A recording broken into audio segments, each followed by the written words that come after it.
Alhamdulillah, syukur kita kepada Allah. Ringan langkah kita dari rumah menuju majelis maulid ini tidak lain dan tidak bukan kita mencari ridha Allah. Salawat serta salam semoga selalu tercurah kepada Nabi kita, Nabi besar Muhammad Sallallahu Alaihi Wasallam.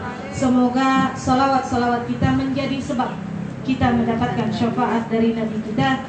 Nggak cuma nanti di akhirat kita kepengen, mulai dari dunia kita udah dapat syafaatnya Nabi kita, Nabi besar Muhammad Sallallahu Alaihi Wasallam. Jamaah hadirat sekalian yang berbahagia, alhamdulillah, syukur. Kita tentunya hadir di sini karena syukur kita. Kita hadir di sini karena satu rasa cinta pada Nabi kita, Nabi besar Muhammad Sallallahu Alaihi Wasallam. Semoga dikumpulkannya kita di tempat ini nanti di akhirat Allah kumpulin nih, mulai dari ujung sini yang belakang sampai ujung sana. Mudah-mudahan semua kita dikumpulkan oleh Allah di surganya Allah beserta dengan baginda Nabi kita, Nabi besar Muhammad Sallallahu Alaihi Wasallam. Allahumma shalli wa sallim wa barik alaih.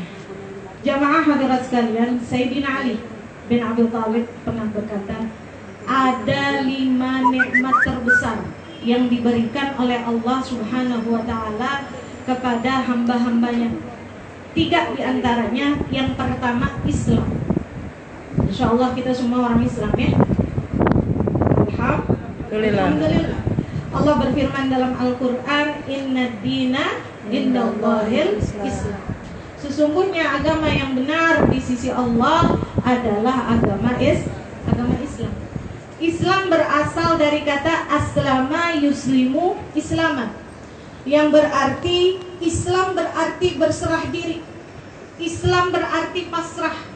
Jadi kalau kita bilang kita orang Islam, maka kita harus menyerahkan diri kita, memasrahkan diri kita hanya kepada Allah. Kadang kita dikasih ujian dikit sama Allah, nawar. Iya enggak? Dikasih ujian sedikit sama Allah, nawar. Padahal ketika kita sudah menjadi muslim, maka kita pasrahkan seluruh hidup kita hanya kepada Allah Subhanahu wa Ta'ala. Terima semuanya. Terima apanya? Nikmatnya kita terima. Paling enak kan nerima nikmat ya. Sehat enak. Banyak duit Enak. Pun termasuk ujian yang Allah berikan, kita harus terima. Sini Ustaz, Umi. Jangan sampai kita ngaku umat Islam, ngaku hambanya Allah, nikmat kita terima, ujian kita nggak mau terima. Islam bukan karangan manusia, bukan karangan Nabi kita, Nabi besar Muhammad Sallallahu Alaihi Wasallam. Islam namanya saja asalnya dari Allah. Al-yawma akmaltu lakum dinakum wa atmamtu alaikum ni'mati wa raditu lakumul Islam madinah. Siapa yang ngasih nama Islam? Allah. Ketika Allah berkata kepada Nabi Muhammad, Al-yawma akmaltu lakum dinakum, aku sempurnakan bagimu agamamu, dan aku sempurnakan bagimu nikmatmu, dan aku ridha, kata Allah kepada Nabi kita, Nabi besar Muhammad Sallallahu Alaihi Wasallam, Islam menjadi agamamu. Jadi jangan pernah ragu lagi dengan Islam, jangan pernah hati bimbang lagi dengan Islam. Nikmat yang kedua yang Allah berikan kepada hambanya, Al-Quranul Karim, pedoman kita. Kita tanpa Al-Quran hilang arah. Al-Quran ada 2, kalamullah, ada nizamullah. Kalamullah apa? Firman-firmannya Allah yang Allah turunkan kepada Nabi kita, Nabi besar Muhammad Sallallahu Alaihi Wasallam melalui lisannya malaikat Jibril alaihissalam. An-nizam, yaitu aturan-aturan Allah, had-hadnya Allah, batasan-batasannya Allah, yang mana wajib kita baca, wajib kita pahamin, dan juga wajib kita amalkan. Jangan sampai kita bilang ngaku suka baca Quran, padahal paham atau kita membaca Al-Quran jarang. Kenapa Al-Quran menjadi nikmat yang terbesar? Karena nanti di akhirat nanti Al-Quran juga menjadi salah satu pemberi syafaat buat kita. Ma min syafi'in afdal manzilatin indallahi yaumal qiyamah minal Qur'an. Gak ada pemberi syafaat yang paling afdal di sisi Allah Subhanahu wa taala nanti di akhirat daripada Al-Qur'anul Karim. Mudah-mudahan dengan sukanya kita baca Quran, dengan cinta kita sama Quran, nanti Al-Quran memberi syafaat buat kita di hari kiamat nanti. Amin, amin, ya rabbal alamin. Yang ketiga, nikmat terbesar yang Allah berikan kepada kita umatnya, kepada kita hamba. Apa? Nabi kita, Nabi besar Muhammad sallallahu alaihi wasallam. Manusia yang mulia, manusia yang istimewa. Begitu istimewanya Rasulullah sallallahu alaihi wasallam, segala sesuatu yang disandingkan dengan Nabi kita menjadi istimewa. Bulan Rabiul Awal, bulannya biasa, bulannya sama dengan bulan-bulan yang lain. Kalau di tahun Hijriah ada 28, ada 29 hari, nggak kurang, nggak lebih, sama. Tetapi bulan Rabiul Awal menjadi istimewa. Kenapa? Karena baginda Nabi besar Muhammad sallallahu alaihi wasallam lahir di bulan Rabiul Awal. Yaumul Isnin, hari Senin. Hari Senin biasa, sama kayak hari-hari yang lain. Satu hari, satu malam, 24 jam sama. Senin sama Selasa, sama Rabu, sama Kamis, sama Jumat sama semuanya. Tetapi hari Senin menjadi hari yang istimewa. Kenapa? Karena Nabi kita, Nabi besar Muhammad sallallahu alaihi wasallam lahir pada hari Senin. Kata Rasulullah, fihi wulidtu wa fihi unzila alayya. Pada hari Senin aku dilahirkan, dan pada hari Senin aku pertama kali menerima wahyu. Jamaah hadirat sekalian yang berbahagia, apa cuma orang mukmin doang? Apa cuma orang yang beriman doang yang dapat keistimewaan dari Nabi kita, Nabi besar Muhammad sallallahu alaihi wasallam? Tidak. Justru orang yang paling Allah benci, orang yang Allah laknat, sampai-sampai Allah turunkan satu surah dalam Al-Quran untuk melaknatnya, yaitu siapa? Abu Lahab. Abu Lahab, yang tidak lain tidak bukan adalah paman Nabi. Dia mendapatkan keistimewaan walaupun cuma sedikit.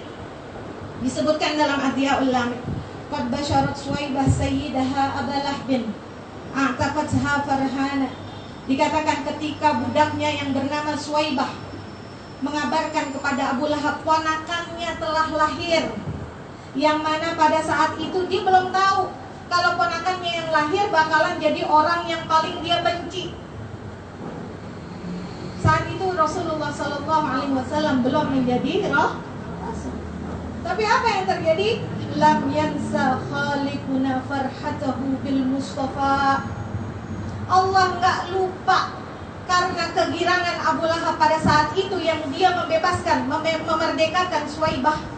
Ketika Suwaibah mengabarkan Muhammad telah lahir, dia saking girangnya dia bebasin tuh, dia merdekain itu Suwaibah, nggak jadi budak lagi. Allah nggak lupa setitik kegembiraan yang pernah ada di dalam hatinya. Innal adzaba mukhaffafun. Sesungguhnya azab yang turun kepada Abu Lahab mukhaffafun, diperingan, fi kulli isnainin, pada setiap hari Senin, li farhatihi biman wafana, karena dia pernah girang, paham girang, pernah senang, walaupun senangnya cuma setitik, tapi Allah nggak lupa, Allah balas dengan adabnya diperingan setiap hari Senin. Subhanallah. Kita yang hadir di sini tentunya kita bukan pembenci Nabi. Tentunya kita pecinta Nabi kita, Nabi besar Muhammad sallallahu alaihi wasallam. Maka kalau tadi Umi Pipit bilang banyakin sholawat, yuk sama-sama kita perbanyak sholawat. Allah berfirman, innallaha wa malaikatahu yusholluna 'alan nabi. Sesungguhnya Allah dan para malaikatnya bersolawat atas Nabi kita, Nabi besar Muhammad sallallahu alaihi wasallam. Kalau diperhatikan yusholluna, ini fi'il mudhari', yang mana bentukan fi'ilnya, bentukan kerjaannya itu istimrar. Paham istimrar? Istimrar itu terus menerus, dikerjakan secara terus menerus. dari sampai sekarang Allah beserta dengan malaikat gak pernah berhenti bersolawat kepada Nabi kita, Nabi besar Muhammad Sallallahu Alaihi Wasallam.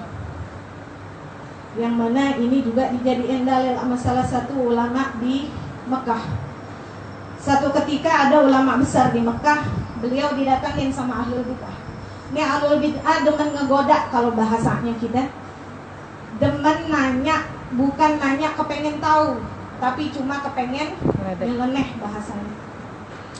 Datang ke orang alim ini, wahai orang alim, wahai ulama, kau ini orang alim, harusnya kau tahu segala hal. Ketika ulama itu menghadap orang ahli bid'ah ini nanya, dengan nyelenehnya dia nanya, Allah sekarang lagi ngapain?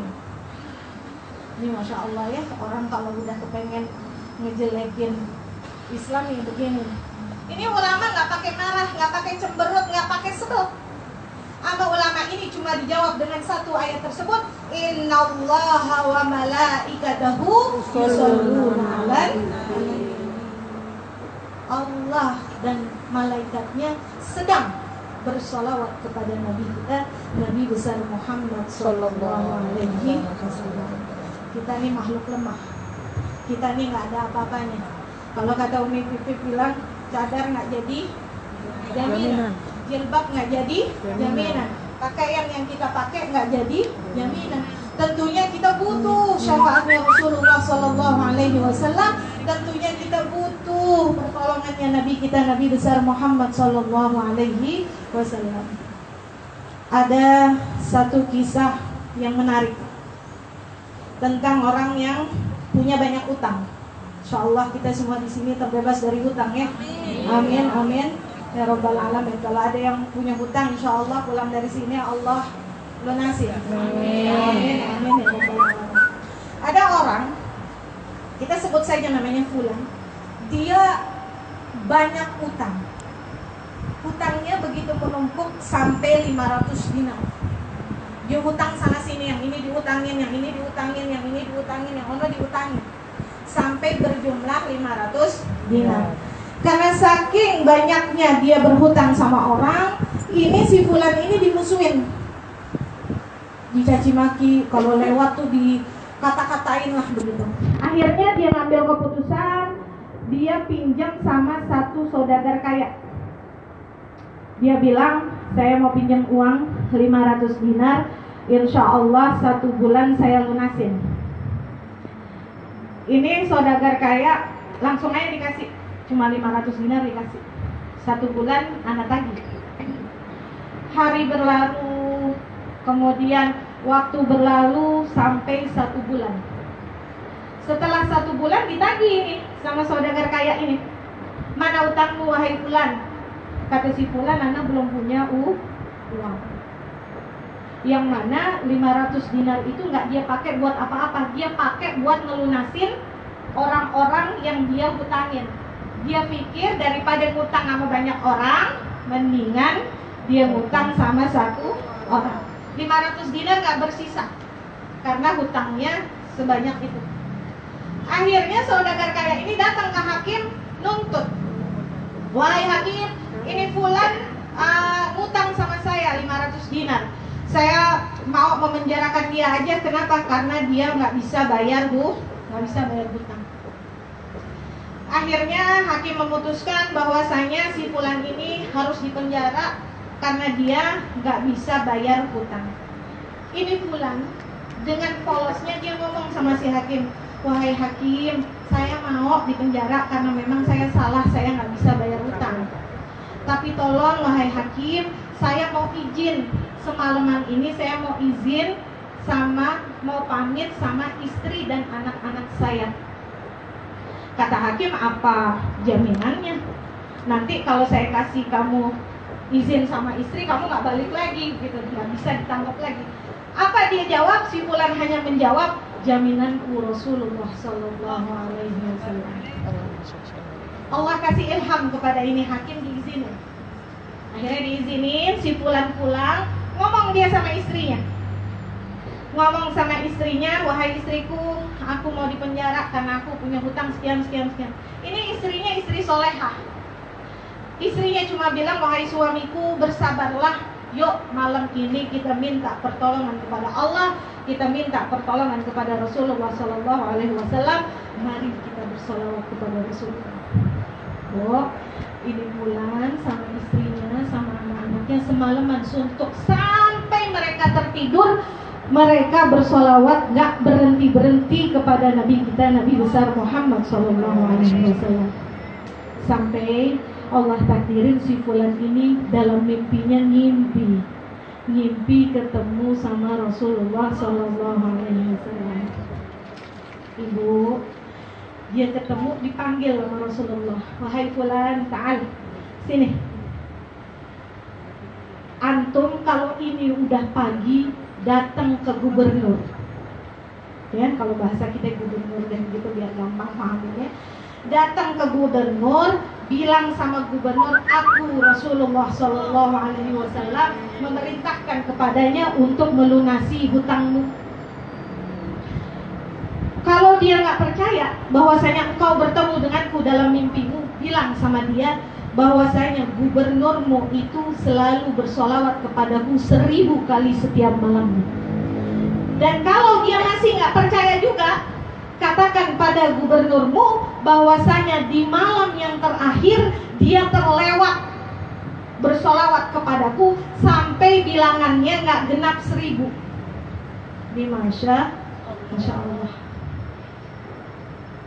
Terbangun si Fulan ketika pagi, dia nggak pakai lama-lama, dia datangin gubernurnya, dia sampein mimpinya kepada gubernurnya. Benar perkiraan Rasulullah, gubernurnya nggak percaya. Apa yang bisa menjadi bukti bahwasanya kau bertemu dengan Rasulullah? Disampaikan. Kata Rasulullah bahwa antum setiap malamnya selalu bersalawat kepada Nabi sebanyak 1000 kali, dan di malam yang terakhir kau tersilap, terlewat, tidak genap bilangannya 1000 kali. Nangis gubernurnya, nangis. Dikasih duit 500 dinar. Ini 500 dinar untuk kau lunasi hutangmu, dan ini 2500 dinar hadiah untukmu. Allah kalau udah mau ganti, dengan gantinya berlipat-lipat. Itu aja. Oh tidak. Si Fulan setelah dapat duit dari gubernur datang ke hakim. Ternyata sebelum dia nyari si hakim buruan nyari si Fulan ini. Datang si hakim buru-buru ke hadapan si Fulan ini. Si hakim cuma bilang, wahai Fulan, sini. Ini 500 dinar. Masya Allah. Dari siapa? Dari si hakim. Kenapa kau memberi aku 500 dinar? Kata si hakim, aku berkatmu semalam aku bermimpi bertemu dengan Rasulullah SAW. Aku bertemu dengan Rasulullah bilang padaku, kalau aku mau selamat nanti di akhirat, aku harus menyelamatkanmu di dunia. Ini Masya Allah. Itu aja. Oh tidak. Ketika si Fulan dengan gembiranya dia bawa itu uang yang dari gubernur, kemudian yang dari si hakim, dia datang ke saudagar kaya itu. Dia mau bayar hutang. Apa kata si saudagar kaya? Wahai Fulan, aku bebaskan engkau.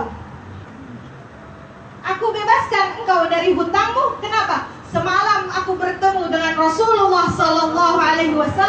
Aku disuruh menyelamatkanmu. Ini Masya Allah. Allah kalau sudah mau menolong, Rasulullah kalau sudah mau memberikan syafaatnya, gak cuma nanti kita mesti nunggu di akhirat. Kalau kita mau di dunia saja kita bisa mendapatkan syafaat dari Nabi kita, Nabi besar Muhammad SAW. Apa kuncinya? Sholawat. Banyakin sholawat. Dengan apapun yang kita